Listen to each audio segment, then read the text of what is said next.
오늘 우리에게 주시는 하나님의 말씀은 요한복음 15장 1절로 5절까지의 말씀입니다. 신약 성경 173면에 있습니다.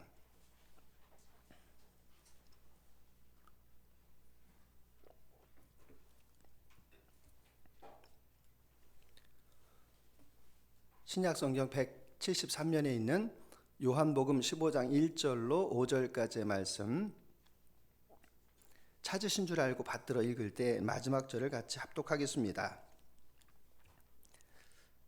나는 참 포도나무요 내 아버지는 농부라. 무릇 내게 붙어 있어 열매를 맺지 아니하는 가지는 아버지께서 그것을 제거해 버리시고, 무릇 열매를 맺는 가지는 더 열매를 맺게 하려 하여 그것을 깨끗하게 하시느니라. 너희는 내가 일러준 말로 이미 깨끗하여졌으니 내 안에 거하라. 나도 너희 안에 거하리라. 가지가 포도나무에 붙어 있지 아니하면 스스로 열매를 맺을 수 없음 같이 너희도 내 안에 있지 아니하면 그러하리라. 나는 포도나무요 너희는 가지라. 그가 내 안에 그 안에 거하면 사람이 열매를 많이 맺나니 나를 떠나서는 너희가 아무것도 할 수 없음이라. 아멘. 내 안에 거하라. 내 안에 거한다라는 것은 함께 살아간다는 이야기입니다. 결혼, 가족 관계를 통해서 혹은 믿음의 공동체를 통해서 우리는 함께 거하며 살아가고 있습니다. 그래서 이 거한다라는 의미를 다시 한번 생각해 보면 좋은 것이, 예를 들어서 사랑하는 남녀가 있습니다. 사랑하는 남녀가 있는데 밤하늘에 별을 봅니다. 여자가 남자에게 물어봅니다. 저 별은 어떻게 만들어졌을까? 그러면 어떤 사람은 하나님께서 저것을 창조하여서 저렇게 아름답게 빛나고 있지, 이렇게 대답한 사람이 있는가 하면 그거야 우주가 팽창을 해서 빅뱅에 의하여서 자연적으로 생겨났지, 이렇게 대답한 사람이 있습니다. 그럼 사람이란 무엇인가 이렇게 물어볼 때 어떤 사람은 하나님의 형상을 받아서 존귀한 존재로 우리가 태어났다, 이렇게 대답한 사람이 있을 반면에 또 다른 사람은 그거야 유원인이 진화해서 자연 발생적으로 생겨난 거지, 이렇게 대답하는 사람도 있지 않겠습니까? 결혼이라는 것이 무엇일까? 이렇게 물어보면 하나님께서 짝지어 주신 것이지, 이렇게 대답하는 사람이 있는가 하면 그건 우리가 사랑하니까 결혼하는 거지. 그러면 대답을 한 번 더 물어보면 좋지 않습니까? 만약에 사랑이 식어지면, 여러분 이게 그 인본주의적인 생각 아니겠습니까? 우리가 누구와 함께 같이 거해야 되겠는가, 이것을 우리에게 분명하게 말씀을 해주고 계십니다.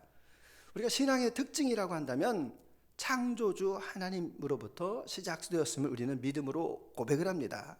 자, 그 말씀이 1절에서 보시게 되면 나는 참 포도나무요 내 아버지는 농부라. 하나님의 그 창조의 섭리가 있고, 그 창조의 섭리와 하나님의 그 사랑의 중심 안에 예수님이 계시다라는 것을 말씀해 주고 계십니다. 자, 그래서 여기에서 포도나무라고 이렇게 이야기를 하면 지금 듣고 있는 제자들 그리고 그 주변에 있는 사람들이 아주 듣기가 편안합니다. 왜 그런가 하면 익숙하기 때문에 시편 80편에서도 포도나무 이야기가 나오고 이사야서 5장에서도 포도원의 노래가 나오니까 이스라엘 사람들은 딱 들으면 아하, 이 포도나무라는 것이 풍성함을 상징하는 것이고 구원받은 이스라엘을 상징적으로 이야기하는 것이다.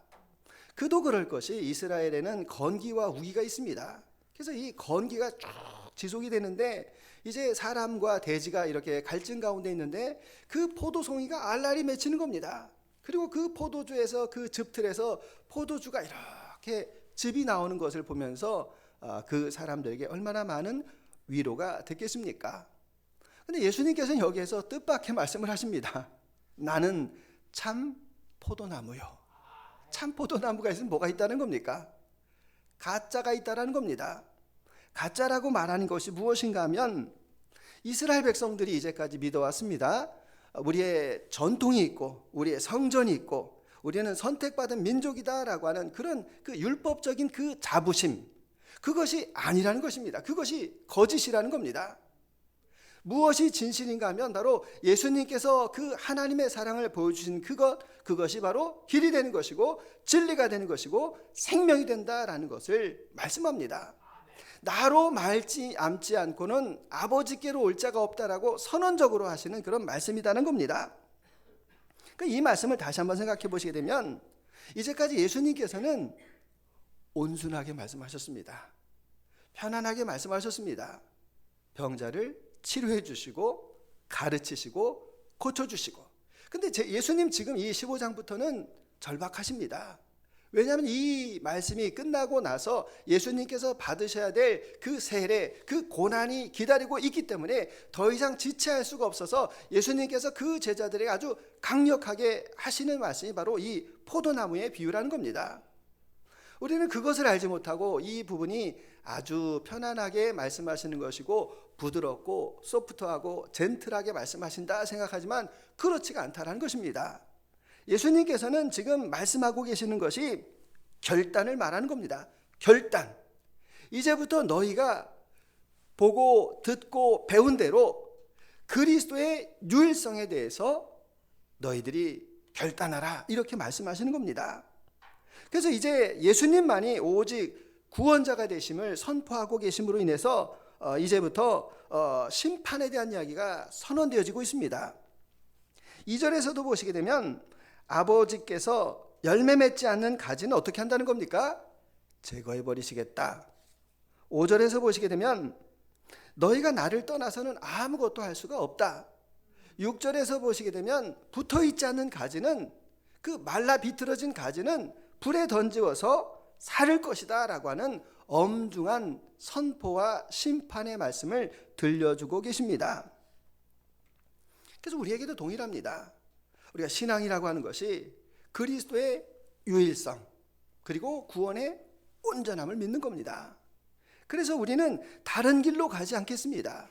끝까지 그 믿음을 지키겠습니다 라고 하는 것이 신앙이고 결단이다 라는 것을 말합니다. 주님께서 우리에게 내 안에 거하라 말씀하십니다. 이 거한다 라는 말은 헬라어 메노라는 단어를 쓰는데 그 의미를 보시게 되면 그냥 일시적으로 잠깐 홈스테이 하는 이런 게 아니라는 겁니다. 그것은 영속적이고 지속적인 것을 말합니다.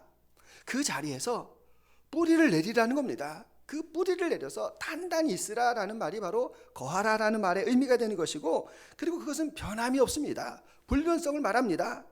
상황에 따라서 형편에 따라서 바뀌어지는 것이 아니라 그것을 진리로 믿고 그 자리에서 끝까지 인내하는 것, 그것을 거한다 이렇게 표현을 합니다. 그래서 우리가 이 가지를 한번 잘 생각해 보시게 되면 이 가지가 포도나무에 붙어 있습니다. 뿌리를 내렸습니다. 뿌리에서 물과 양분을 빨아서 이렇게 올립니다. 이파리에서 광합성을 합니다. 그래서 영양분이 만들어집니다.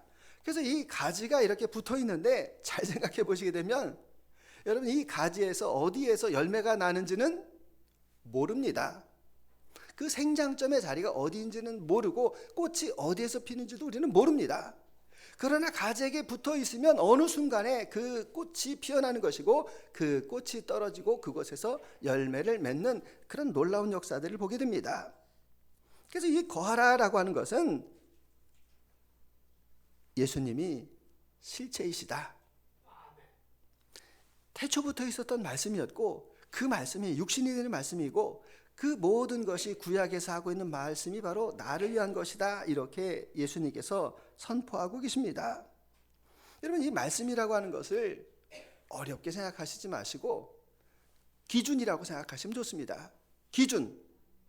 우리가 시간 속에서도 기준이 필요한 것이고 공간 속에서도 기준이 필요합니다.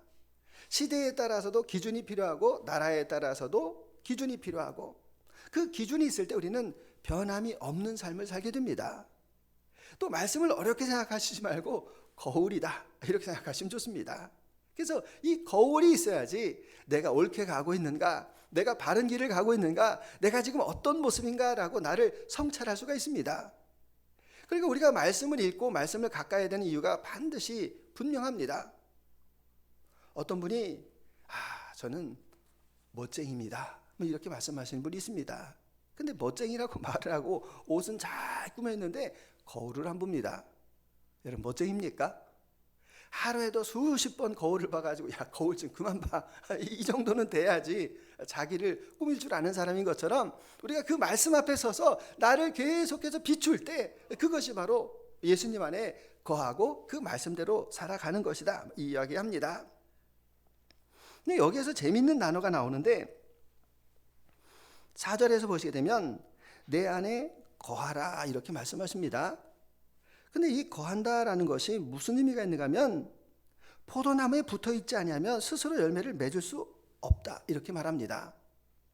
자, 우리에게 주님께서 요구하시는 것이 열매를 맺어라 이런 말씀이 아닙니다. 열매를 맺으라고 말씀하시는 것이 아니라 붙어있으라는 겁니다. 가지가 포도나무에 붙어있을 때 그 무엇인가 알 수 없는 그 생육의 작용과 광합성 작용을 통해서 이것이 이루어지는 것처럼 자연스러운 반응이 나타나는 것처럼 우리가 어떤 행동을 통해서 주님의 구원을 얻는 것이 아니라는 겁니다. 늘 말씀을 올리지만 우리는 doing의 존재가 아닙니다. 우리는 존재, being의 존재이다라는 것을 늘 말씀을 올리고 있습니다. 그러니까 내가 무엇인가 되려고 하는 내 업적과 성취와 인정이 중요한 것이 아니라 주님의 그 존재를 알고 그분과 함께하는 것. 그렇지 못한 모든 행동들은 뭐와 같은가 하면 자, 여러분 15절 한번 보겠습니다. 15절에 나오는 단어가 무슨 말씀인가 하면 이제부터는 너희를 종이라 하지 아니하리니 종은 주인이 하는 것을 알지 못함이니라. 아하, 여러분 이 종의 신앙을 가지고 계신 분이 계십니다. 종의 신앙이라고 하는 것이 무엇인가 하면 내가 무엇을 해야지 사랑을 받을 수 있다라는 그런 조건을 갖고 계시는 분들입니다. 내가 교회를 위하여서 주님을 위하여서 내가 무엇인가를 해야지 주님께서 나를 사랑하실 거야 라고 말하는데 여러분 이와 같은 신앙을 종의 신앙 다시 말씀을 올리면 고린도전서 13장 2절 말씀 같이 한번 읽어봅니다. 내가 예언하는 능력이 있어 모든 비밀과 모든 지식을 알고 또 산을 옮길 만한 모든 믿음이 있을지라도 사랑이 없으면 내가 아무것도 아니요. 아멘. 자, 여기 보세요. 자, 능력이 있습니다. 지식도 있습니다. 또 믿음도 있습니다.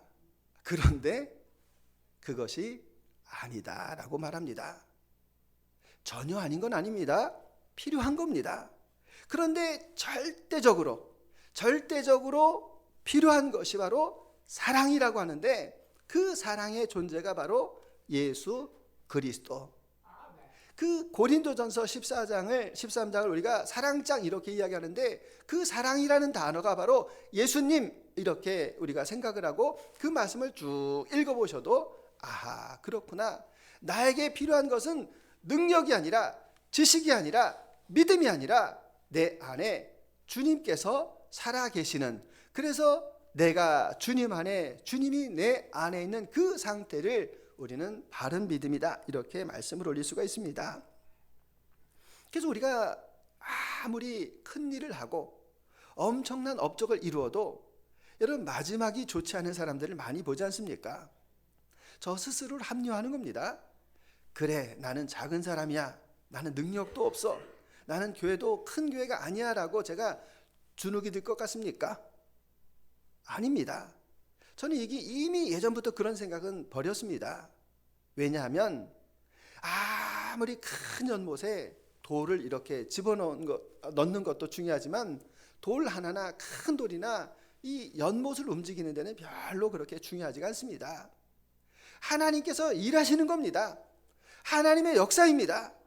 하나님의 역사이고 우리는 무엇인가 하면 가지에 붙어있는 것, 내 존재가 예수 그리스도로 변화되어지는 것, 내가 예수님을 닮아가는 것, 그것이 바로 친구라고 말하는 것이고 자녀라고 말하는 겁니다. 그래서 저는 종이 되지 않기로 했습니다. 주님 저는 자녀가 되겠습니다. 주님 옆에 딱 붙어서 내가 늘 주님과 교제하고 교통하고 주님이 내 안에 내가 주님 안에 있는 그런 삶을 살기를 원합니다라는 그런 믿음의 고백을 드리고 있습니다. 내 안에 거하는 삶을 다시 한번 잘 정리를 해보시게 되면 여러분 우리가 마리아와 마르다 이야기 너무 잘 알지 않습니까? 누가복음 10장에 나오는 말인데 예수님 일행이 왔습니다. 마르다가 음식하느라고 얼마나 바쁩니까? 그런데 동생 마리아는 뭐 하고 있습니까? 예수님 발치에서 예수님께서 하시는 말씀을 듣고 있습니다. 눈치가 없는 겁니까? 동생이 좀 싹수가 노란 겁니까? 아니요. 마리아는 언니한테 미안한 마음이 왜 없었겠습니까? 음식 준비에 대한 걱정이 왜 없었겠습니까? 근데 더 중요한 것은 지금 예수님 앞에서 내가 말씀을 듣는 이 일, 이것이 더 중요하다라고 생각했습니다. 그래서 중요한 것에 가치를 두었습니다. 나중에 화딱지가 난 언니가 찾아와가지고 예수님, 동생 좀 나를 좀 도와주게 해주세요 라고 이렇게 이야기할 때 예수님께서 뭐라고 말씀하십니까? 내가 많은 일로 염려하고 근심하나 지금 부엌에서 음식 차리는 게 나쁘다는 게 아닙니다. 너가 잘하고 있는데 너는 지금 무슨 마음으로 하고 있는가 하면 염려하고 근심하는 마음으로 하고 있다. 예수님 말씀하십니다. 근데 너의 동생 마리아는 이 좋은 편을 택하였으니 빼앗기지 아니하리라. 마리아에게 있어서 중요한 것은 친소관계가 아닙니다. 인정이 아닙니다. 마리아에게서 중요한 것은 예수님의 말씀을 내가 듣고자 하는 그 열심을 빼앗기지 않을 것이다 라고 말합니다. 나중에 어떻게 되죠? 예수님이 이제 잡혀서 돌아가시기 전에 마리아가 향유 옥합을 가지고 와서 그것을 깨트려서 가장 귀한 것을 예수님께 드리는 그런 사람이 됩니다. 예수님께서 칭찬하시면서 복음이 전파되는 곳에 이 여인이 행한 일을 말하여 이 일을 기억하라. 기억하라. 이 여인이 행한 일이 어떤 일이었습니까? 말씀을 듣고 그 말씀 앞에 순종할 수 있는 그 믿음이 크다라고 예수님께서 칭찬하고 계시는 것을 보게 됩니다. 또 우리가 생각해 보실 때 거하지 않는 삶이 있습니다. 거하지 않는다. 누가복음 15장에 보시게 되면 둘째 아들 이야기 너무 잘 알지 않습니까? 그 둘째 아들을 보게 되면 아버지의 말씀을 거부합니다. 그리고 아예 아버지의 재산을 달라고 합니다. 그리고 그 아버지가 하는 말이 무슨 말입니까? 형에게 나중에 이야기하는데 내 것이 다 내 것이야 이겁니다. 그러니까 아버지가 가지고 있는 권세, 능력, 은혜 이런 것들이 다 자녀들에게 자연스럽게 가는 것인데 그것이 싫다는 겁니다. 아버지에게 독립하겠다는 겁니다. 그래서 분리를 선택하는데 여러분 이 독립이나 분립이 다 좋아 보이십니까? 제가 스웨덴의 한 유튜버가 이런 이야기하는 걸 재미있게 들었습니다. 북유럽의 그 스웨덴이라는 나라는 17살이 되면 전부 다 독립한다고 합니다. 독립을 해가지고 이제 왜 독립을 하는가 하면 20살 때 겪어야 되는 인생의 일들이 있다는 겁니다. 그 20살 때 자기 스스로 겪어야 되는 그 인생을 겪지 않으면 인생이 실패한 것처럼 생각한다. 그들은 그렇게 생각한다고 합니다. 근데 한국에 와봤는데 한국에 보니까 너무 신기한 거예요. 가족들이 모임도 잘하고 여행도 같이 가고 전화도 자주 하고 그래서 처음에는 자기가 이상했다고 합니다. 뭐야 다 큰 사람한테 뭐 이렇게 생각을 했는데 나중에 이렇게 겪어보면 겪어볼수록 이게 가족애구나. 가족이 서로 사랑한다는 것이 얼마나 중요한가. 그리고 어른을 공경하는 것이다 라고 생각하면서 이 사람이 내린 결론 뭐 그 사람이 내린 결론이니까 정답은 아니지만 한국의 가족 시스템이 세계 최고다 이렇게 이야기하는 것을 제가 재미있게 들었습니다. 자, 여러분 우리가 잘 생각해 보시게 되면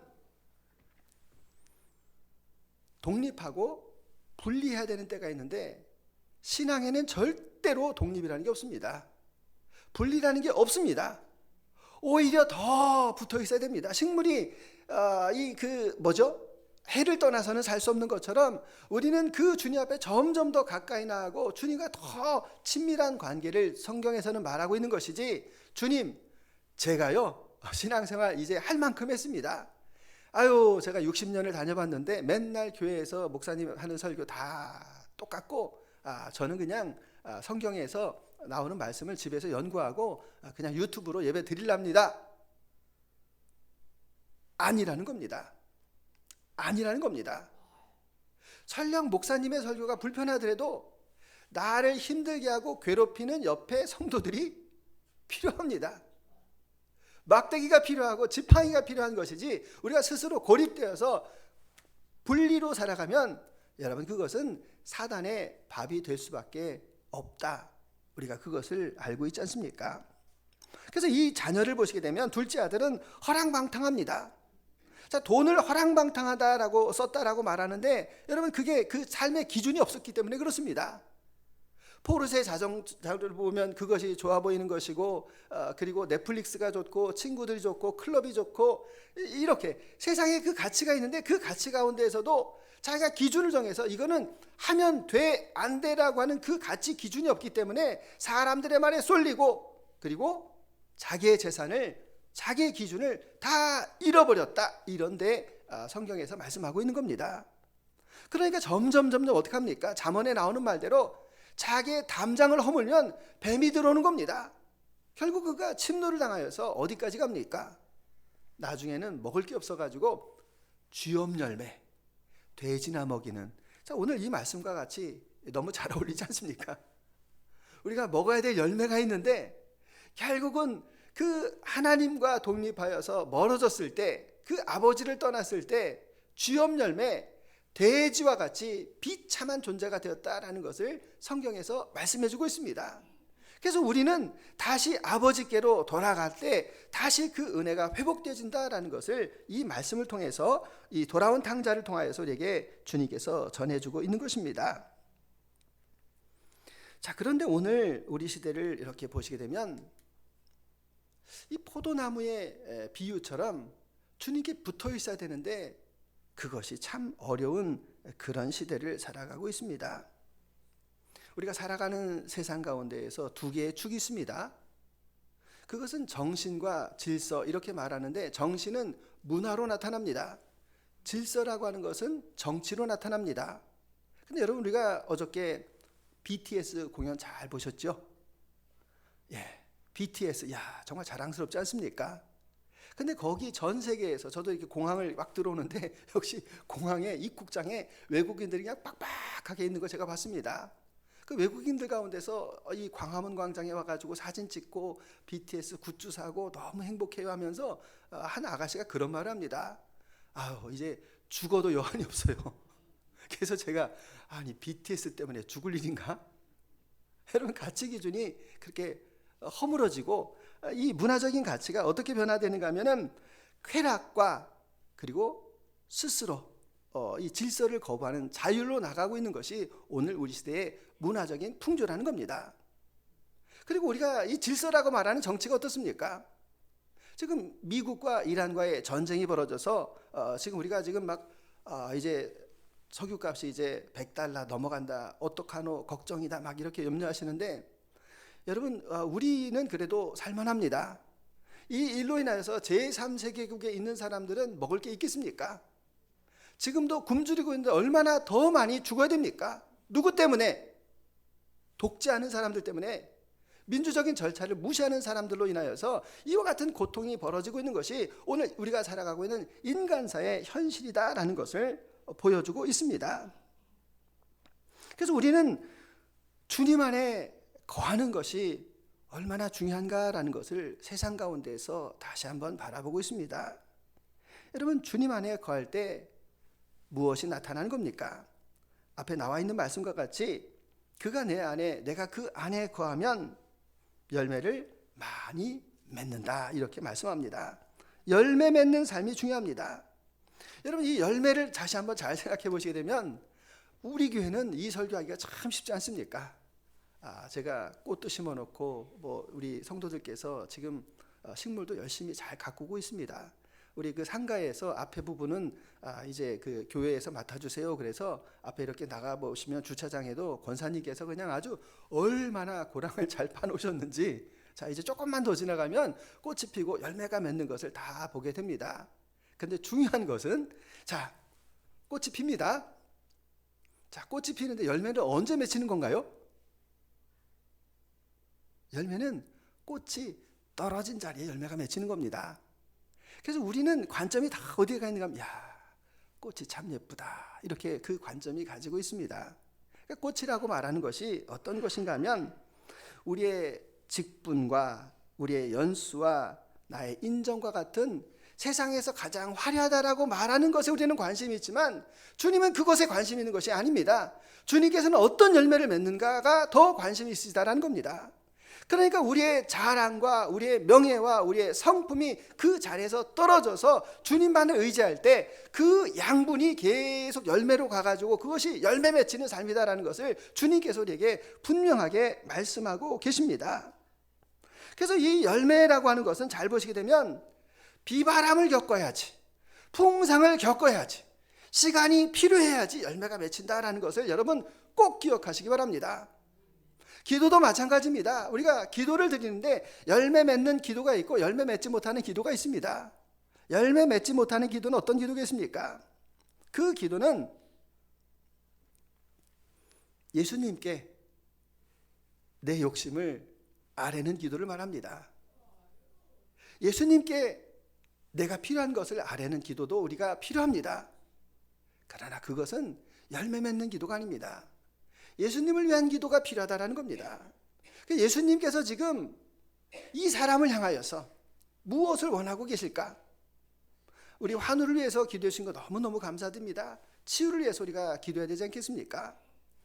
그런데 더 중요한 것은 치유를 받은 다음에 어떤 삶을 살아갈 것인가, 이게 더 중요하지 않겠습니까? 주님, 우리가 이 경제적인 고난 가운데서 벗어나기를 원합니다.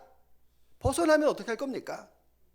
벗어난 이후에 주님, 내가 이와 같은 삶을 살기를 원합니다라고 기도하는 것, 그 너머에 있는 꽃이 떨어지고 열매를 맺는 그 너머에까지 가는 그 기도를 주님께서 열매 맺는 기도라고 받아주시지 않겠습니까? 근데 그 열매를 맺기 위해서 여러분 그 인내와 절제가 너무너무 필요합니다. 어느 칼럼니스트가 이런 이야기를 하는데 제가 참 재미있게 들었습니다. 무슨 이야기를 하는가 하면 자기는 어디에 가면 음식을 먹으러 가면 노포에 간다고 합니다. 오래된 식당을 가는데 식당이 오래됐다라는 것은 뭔가 특별하고 기본기가 돼 있어서 실패하지 않는다, 이렇게 말합니다. 그러면서 뭘 이야기하는가 하면은 그 식당에 가서 자기가 꼭 물어보는 게 두 가지가 있다고 합니다. 여러분 뭘 물어보겠습니까? 자, 보통 식당을 개업을 하면 한 2, 3년이 있으면 대부분 90% 이상은 다 접습니다.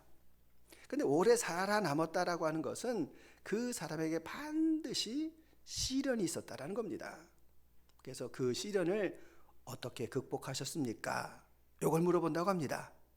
그리고 또 물어보는 게 한 가지가 있는데 그것은 무엇인가 하면 사기를 물어본다고 합니다.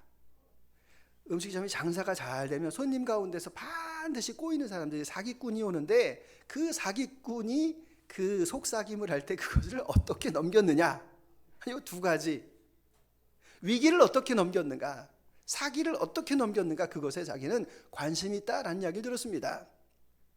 저도 2주간에 참 감사했던 게 무엇인가 하면 3박 4일 태국을 여러분 기도해 주셔서 잘 다녀왔습니다.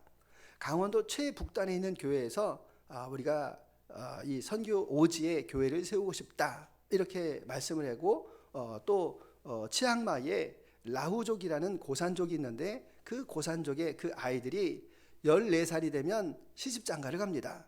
그리고 농사 짓고 옥수수 농사 짓고 또 산에서 나는 마약을 하고 그냥 그 의미 없이 살아가는데 그 아이들을 가르쳐야 되겠다라고 생각하신 타우차이 목사님께서 그 아이들을 데려다가 치앙마이 시내에서 산에 사는 아이들을 기숙사를 만들어 가지고 지금 20명의 아이들을 이렇게 가르치고 있는데 그 라우족의 족장들이 우리는 산골에서 이제 살았지만 우리 아이들은 더 나은 환경이 필요하지 않겠습니까? 라고 이야기하여서 이제 이 기숙사가 필요합니다. 그래서 이 두 목사님들이 이렇게 만나는데 저도 같이 있었습니다. 그러면서 제가 이 두 목사님을 통해서 받은 은혜가 있습니다. 한 목사님은 강원도 북단에서 목회를 하시는데 24년을 목회했다고 합니다. 근데 24년 동안 한 가운데에서 왜 고충이 없었겠습니까? 그 교회 장로님께서 너무 힘들게 하는 장로님이 계셔가지고 정말 힘들었다. 근데 놀라운 것이 이제 몇 해 전에 그 장로님이 변화가 돼가지고 우리도 선교해야 되지 않겠습니까? 이래가지고 선교가 시작됐다고 합니다. 그리고 그 타우차이 목사님도 24살에 그 산에 들어가가지고 20년이 넘게 거기에서 이제 이 고산족들과 함께 생활하고 이제 그 몇 해 전부터 이제 빛이 나기 시작한 겁니다. 그러니까 24년이니까 그 아이들이 이제 대학을 가는 그런 나이가 되어 가지고 그 대학교의 그 장학금까지도 같이 이야기하고 왔는데, 그러면서 제가 공통적으로 느낀 게 무엇인가 하면, 이 최북단에 있는 목사님도 몇 해 전부터 이제 이렇게 변화가 나타났다 이렇게 이야기하고, 이 다우차이 목사님도 몇 해 전부터 이렇게 일이 나타났다. 근데 정말 놀라웠던 것이 무엇인가 하면, 그 다우차이 목사님이 설계도를 보여주는 겁니다. 이렇게 짓겠습니다. 그래서 대략 한 9천만 원 정도가 들어가는데, 그 이렇게 짓겠습니다라고 그것을 이제 강원도에 있는 목사님이 그걸 봤습니다. 그리고 돌아오는 길에 저에게 이런 이야기를 합니다. 윤 목사님, 정말 제가 놀랐습니다. 왜 그런가 하면, 우리 교회가 이제 세계 선교를 하기 위해서 이제 기금을, 예산을 절약해서 모읍시다라고 고백한 것이 2024년 12월이었습니다. 근데 그 다우차이 목사님께서 그 이렇게 짓겠습니다라고 설계도를 보여줬는데, 그 맨 밑에 단어 가운데 그 설계일이 2024년 12월, 본인네가 결정한 것하고 이 목사님이 설계도를 그려놓은 것하고 시간이 딱 맞아가지고 자기는 정말 소스라치게 놀라고, 이게 하나님의 일하시는 방법이구나라는 것을 깨달았다라고 이렇게 말씀을 하셨습니다. 그래서 저도 참 그 말씀이 너무너무 감사하고, 제가 오는 가운데에서 시를 읽었습니다. 그 시 가운데에 아닌 것이라는 그런 시가 있는데, 에린 헨슨이라는 사람이 쓴 시입니다. 한 구절이, 이런 구절이 나옵니다. 당신의 이름도 두 뺨의 보조개도 당신이 아니다. 당신은 당신이 읽은 모든 책이고 당신이 하는 모든 말이다. 그러니까 내 얼굴과 내 얼굴에 있는 보조개가 내 것이 아니라 내가 읽은 책이 내 것이고, 그리고 내가 말하는 것이 내 것이다 라고 하는 그 짤막한 문장 가운데에서, 이야, 그렇구나. 우리는 화려한 것들, 밖으로 보여주는 것들, 나타내는 것들을 좋아하지만, 그러나 주님께서 원하고 계시는 것이 바로 우리의 내면이라는 것입니다. 그 내면 안에 주님께서 우리의 열매를 보시겠다라고 말씀하십니다. 그 열매라고 하는 것이 성령의 9가지 열매인데, 사랑과 희락과 화평과 오래 참음과 자비와 양선과 충성과 온유와 절제와 같은 이와 같은 것을 금할 사람이 없다라고 주님 말씀하십니다. 그래서 저는 처음 만나는 새신자가 오면은 이렇게 바퀴를 9개를 그려가지고 퍼센테이지 100으로 해가지고, 당신에게 사랑이 몇 %가 있습니까? 당신에게 희락이 얼마나 됩니까? 이렇게 그려보면은 대부분의 이 100%가 차면 이렇게 동그랗게 돼야 되는데, 우리의 사랑과 희락과 이게 다 쭈글쭈글 이렇게 되어 있습니다.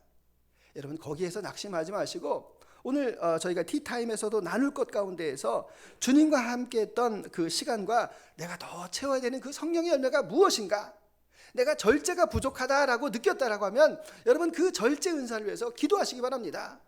내게 희락, 기쁨이 없습니다. 내게 기쁨이 없는데 주님 나에게 기쁨을 허락해 주시기 원합니다라는 고백이 필요하지 않습니까? 오래 참음이 없습니다라고 한다면, 그 오래 참음을 위해서 주님, 내가 오래 참음이 없습니다, 그것을 나에게 부어주시기 원합니다라고 우리가 고백하는 그런 시간들이 필요합니다. 그래서 이 성령의 9가지 열매를 다시 말씀을 드리면, 결국은 자기 성찰입니다. 자기 성찰. 다른 말씀으로 올리면 자존감입니다. 자존감. 내가 하나님 앞에 어떤 사람인가? 나에게 무화과 나무가 없습니다. 소출도 없고 송아지도 없습니다. 그럼 다 절망하고 낙심합니다. 그런데 나는 여호와로 인하여서 즐거워하겠노라. 환경과 상황을 바라보는 것이 아니라 내 안에 있는 그 주님, 그 채워주시는 그 주님으로 해서 만족할 수 있는 그런 자존감이 이 시대 가운데 얼마나 필요합니까? 그 자존감이 있는 사람은 자기 기준이 있습니다. 내 약점이 뭔지 압니다. 내 장점이 뭔지도 압니다. 그리고 내가 실패하는 것에 대해서, 내가 꽃이 떨어지는 것에 대해서 두려워하지 않는 사람이라는 이야기입니다. 타인과, 다른 사람과, 그 세상과 나를 비교하지 않습니다. 다른 사람을 비하하지도 않습니다. 다른 사람을 있는 그 존재 자체로 바라볼 수 있는 그 마음 아니겠습니까? 그래서 내 가치를 증명하는 것은 세상이 아니라 나를 만드시고 나를 기억하시고 나와 함께 하시는 그 주님 안에서 내 가치의 기준을 두고 살겠습니다라고 고백하는 것 아닙니까? 다른 사람을 존중하여서 내가 함께하는 사람들을 소중하게 생각하여서 아름다운 공동체를 이룰 수 있는 그 마음이 바로 주님께서 주시는 그 성령의 열매다라는 것을 말씀하고 계십니다. 오늘 우리 시대를 보게 되면 예배도 무너져 가고 있고 사람들이 생각하는 가치 기준도 점점 무너져 가고 있는 그런 세상을 살아가고 있습니다. 믿음도 우리의 내면을 채우는 것이 아니라 그 외면의 화려함을 쫓아가고 있는 그런 시대 아니겠습니까? 그런데 주님께서는 우리에게 조용하게 말씀하십니다. 주님께서는 내 안에 거하라라고 말씀하고 계십니다. 그 말씀은 예수님의 그 말씀에 붙어 있으라는 것입니다. 그 예수님의 말씀을 기준으로 삼고 그 예수님의 말씀을 거울로 삼아서 내 자신을 성찰하라라고 말하고 계십니다. 그래서 우리는 2주간에 토요일에 생명일기 세미나를 합니다. 10시부터 2시 30분까지 하는데 주님께서 제 마음 가운데 주시는 마음은 우리가 어떤 사람인가, 우리의 마음이 어디에서 병들어 있는가, 우리가 그 병들어 있는 마음을 어떻게 회복시킬 것인가에 대해서 제가 관심을 가지고 있습니다. 그래서 나를 돌아보는 시기가 바로 이러한 때 아니겠습니까? 우리의 신앙의 위기는 호르무즈해협이 아니다라는 겁니다. 우리의 신앙은 그 위기는 밖에서 있는 것이 아니라 나의 내면이 무너져 가고 있는 데에서 우리의 신앙의 위기가 시작이 되어지고 있습니다. 그래서 다시 한번 내가 주님 앞에 붙어 있겠습니다. 풀은 마르고 꽃은 시드나 우리 여호와의 말씀은 영영이 서리라고 하시는 그 말씀을 내가 붙들고 살겠습니다. 그래서 세상에서 자랑하였던 나의 꽃들이 다 떨어질 때 열매가 맺힌다라는 것을 다시 한번 기억하겠습니다. 그래서 주님 안에 거하며 주님으로 채워가며 작은 예수로 믿음의 사람으로 살아가겠습니다. 이런 결단과 믿음으로 살아가시는 저와 여러분 모두가 다 되시기를 주님의 이름으로 축원합니다. 사랑과 은혜의 주님 감사합니다. 내 안에 거하라라고 하시는 그 말씀을 다시 한번 기억하기로 합니다. 주님 붙어 있는 것입니다. 그것은 일시적인 것이 아니라 영속적인 것이고 끝까지 가는 인내와 오래 참음을 말합니다. 우리에게 이와 같은 은혜가 있게 하셔서 주님이 원하시는 때에 주의 방법대로 열매 맺는 풍성한 삶을 살도록 우리의 삶의 지경에 복을 더하여 주시옵소서. 감사드리며 예수 그리스도의 이름으로 기도드립니다. 아멘.